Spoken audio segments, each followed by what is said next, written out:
आपको तो सुनकर हैरानी होगी, भारत के नागरिक हैं, मैं भारत का नागरिक हूं, इसका एक कानून है, उसका नाम है इंडियन सिटीजनशिप एक्ट, वो भी अंग्रेजों का बनाया हुआ है।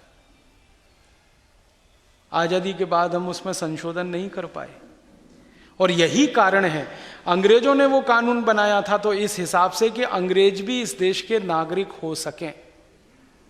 इस हिसाब से वो कानून की ड्राफ्टिंग की गई है कि विदेश से आकर, इंग्लैंड से आकर, लंदन से आकर कोई आदमी भारत में रहने लगे और इतने साल तक रह ले तो वो भी भारत की नागरिकता का अधिकारी हो जाता है।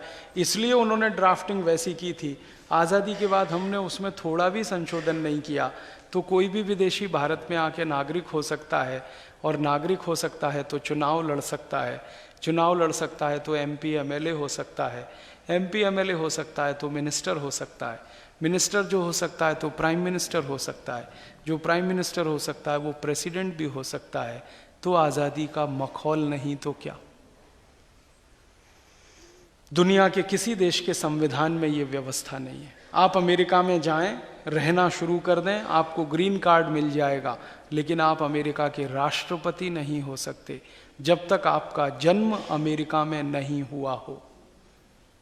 आप कनाडा में जाएं, कनाडा के संविधान का अध्ययन करें, कनाडा के संविधान के अनुसार आप कनाडा की नागरिकता ले सकते हैं, लेकिन कनाडा के प्रधानमंत्री नहीं हो सकते जब तक कि आपका मूल जन्म स्थान कनाडा ना हो। ब्रिटेन में चले जाइए, वहां भी यही है। फ्रांस में चले जाइए, जर्मनी में चले जाइए, दुनिया में 200 देश हैं, लगभग 2-3 देशों को छोड़कर सभी देशों में ये नियम है कि जब तक आप उस देश की धरती पर पैदा नहीं होते, आप उस देश के संवैधानिक पदों पर नहीं बैठ सकते। भारत में ऐसी व्यवस्था नहीं है। विदेश धरती पर पैदा हुआ कोई भी आदमी भारत में आकर नागरिकता ले सकता है और इस देश के सर्वोच्च शीर्ष संवैधानिक पदों पर बैठ सकता है, आप उसे रोक नहीं सकते। कानून है इंडियन सिटीजनशिप एक्ट, उसमें यह व्यवस्था है। अब अंग्रेजों के जमाने की व्यवस्था है, हम उसी को चला रहे हैं, उसी को ढो रहे हैं। 1935 में अंग्रेजों ने एक कानून बनाया था जिसका नाम है government of India act. Bharat को गुलाम रखने के लिए 1000 साल तक उन्होंने एक व्यवस्था की थी, गवर्नमेंट ऑफ इंडिया एक्ट। दुर्भाग्य से गवर्नमेंट ऑफ इंडिया एक्ट के सारे प्रोविजन आजादी के 62 साल के बाद भी इस देश में लगे हुए हैं, चल रहे हैं। मुझे तो कभी कभी ये कहते हुए बहुत अफसोस होता है कि हिंदुस्तान आज़ाद हो गया।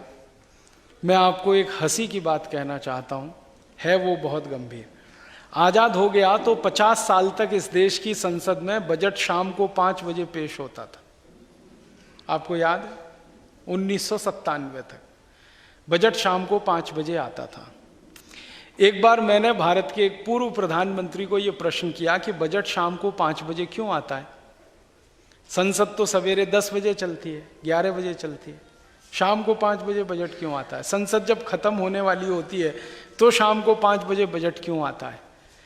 तब उन्होंने कहा कि यह अंग्रेजों के जमाने का नियम है।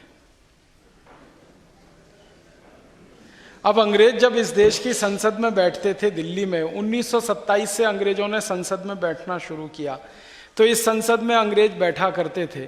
तो यहां जब शाम के 5 बजते हैं तब लंदन में सवेरे के 11:30 बजते हैं।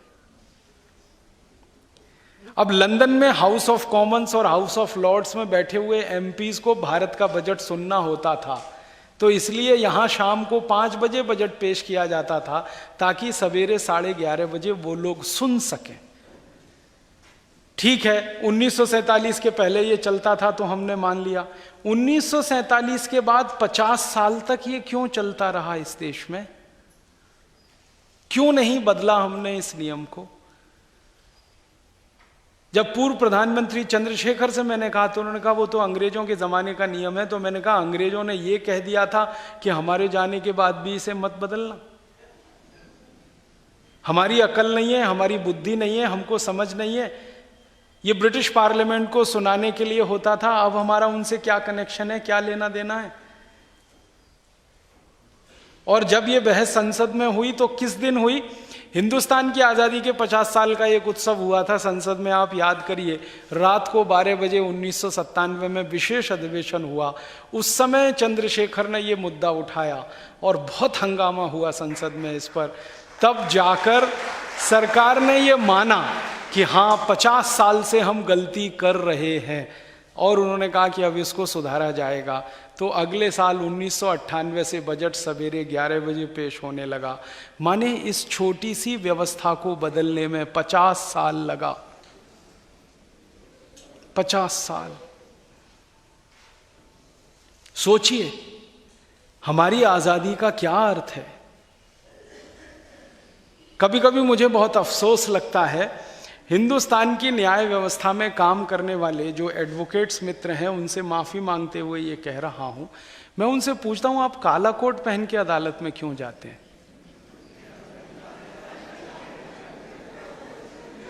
क्या काले के अलावा दूसरा रंग नहीं है भारत में? सफेद नहीं है, नीला नहीं है, पीला नहीं है, हरा नहीं है, और कोई रंग ही नहीं है, काला ही कोट पहनना है। और वो भी उस देश की न्यायपालिका में जहां पर तापमान 45 डिग्री, 47 डिग्री, 50 डिग्री हो।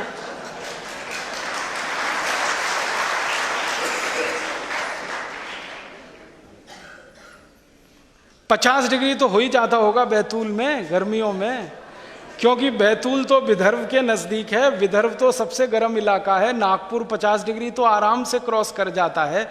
50 डिग्री सेंटीग्रेड तापमान जिस देश में रहता हो, वहां के वकील काला कोट पहनकर बहस करें तो बहस के समय जो पसीना आता है वो, और गर्मी के कारण जो पसीना आता है वो तरबतर होते जाएं, और उनके कोट पर पसीने से सफेद सफेद दाग पड़ जाएं पीछे कॉलर पर, और कोट को उतारते ही इतनी बदबू आए कि कोई 3 मीटर दूर खिसक जाए।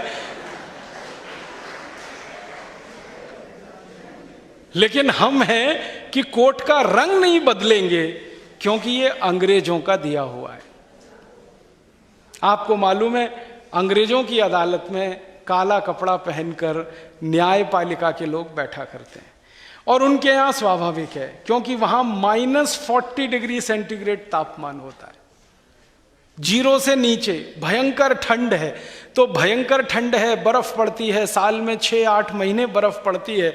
इतनी बर्फ पड़ने वाले देश में जहां बहुत ठंड होती हो, वहां काला कोट ही पहनना पड़ेगा, क्योंकि वो गर्मी देता है, ऊष्मा का अच्छा अवशोषक है, अंदर की गर्मी को बाहर नहीं निकलने देता और बाहर से गर्मी को खींच के अंदर डालता है। इसलिए ठंड वाले देश के लोग काला कोट पहनकर अदालत में बहस करें तो समझ में आता है, हिंदुस्तान के गर्म देश के लोग काला कोट पहन के बहस करें। 1947 के पहले होता था, समझ में आता है, 1947 के बाद भी चल रहा है।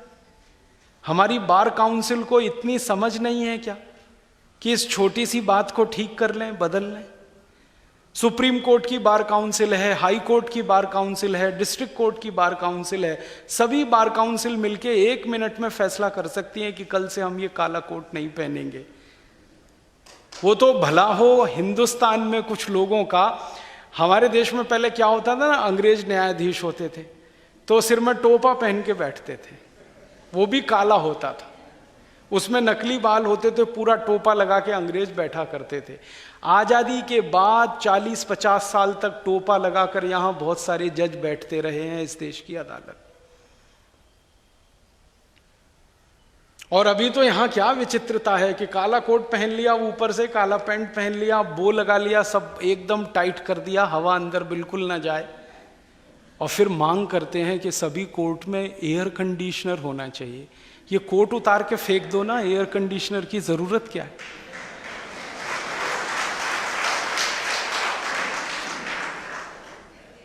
और उसके ऊपर एक गाउन और लाद लेते हैं। आपने देखा वो नीचे तक लहंगा फैलता हुआ। ऐसी विचित्रताएं आजादी के 60 साल में इस देश में दिखाई। मैं कहना यह चाहता हूं कि अंग्रेजों की गुलामी की एक भी निशानी को आजादी के 62 साल में हमने मिटाया नहीं, सबको संभाल के रखा है, सहेज कर रखा है। और हर साल अपने को मूर्ख बनाने के लिए 15 अगस्त का झंडा फहराते रहते हैं, 26 जनवरी मनाते रहते हैं। स्वतंत्रता दिवस कहते हैं। स्वतंत्रता का माने होता है अपने तंत्र की व्यवस्था में जीना, आपका कौन सा तंत्र आपने बनाया 62 साल में, बताएं ना। सब अंग्रेजों की बनाए गए नियम कानून व्यवस्थाओं में हम जी रहे हैं।